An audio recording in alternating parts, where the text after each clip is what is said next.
everyone, ito po yung corn silk or corn hair. Corn silk contains K nutrients and it's rich in fiber, calcium, vitamin B2, vitamin C, and vitamin K. And also have phytochemical compounds like flavonoids, tannins, saponins, and alkaloids.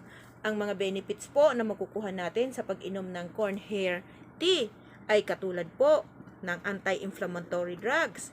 Ito po ay nakakatulong sa maibsan ng sakit na ating nararamdaman, katulad po sa rheumatism. Di po ba masakit ang ating mga tuhod, ganyan. And also anti-anemia. Pag anemic po tayo, uminom po tayo ng corn hair tea. Yan po ang ito po ang sinasabing corn hair tea. Yan po ang ilalaga natin, ito lang. And also prevent blood pressure. Binabalance niya po pag mataas ang ating dugo. And also can thin blood. Pag malapot po masyado ang ating dugo din, ay nakakatulong ang corn hair tea. And diuretics. Ang diuretics po yung naghihiwalay ng tumutulong po sa paghihiwalay ng asin at ng water sa ating dugo sa pamamagitan po ng pag-ihi. And also good this for UTI. And also help balance blood sugar. And sa mga matataas po ang fatty liver, maganda rin po ito dahil nagbibigay po ng extract. Ang corn silk or corn hair can reduce adipose fat in the liver.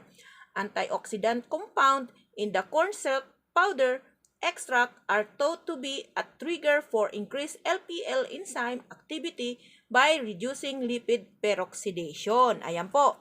Maganda rin pala ito sa may mga fatty liver. Ilaga lang po natin yan at ang tinyan ay ating inumin.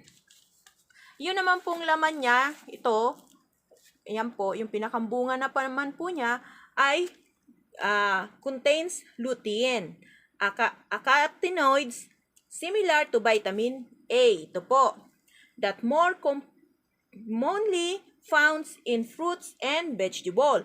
Lutein is known for lowering the risk of macular degeneration like cataracts or other eye condition. Ayan po, kumain lang po tayo nito para ma-prevent po na magkaroon po tayo ng cataracts o panlalabo ng mata in the near future. And also corn is high in dietary fiber which is necessary maintaining the healthy lifestyle. Ito naman po yon, yung pinakambunga niya na po. Maganda po yan na pan-diet. And also corn is extremely rich in iron. Tumutulong din po ito para magkaroon po tayo ng new blood cells sa ating katawan.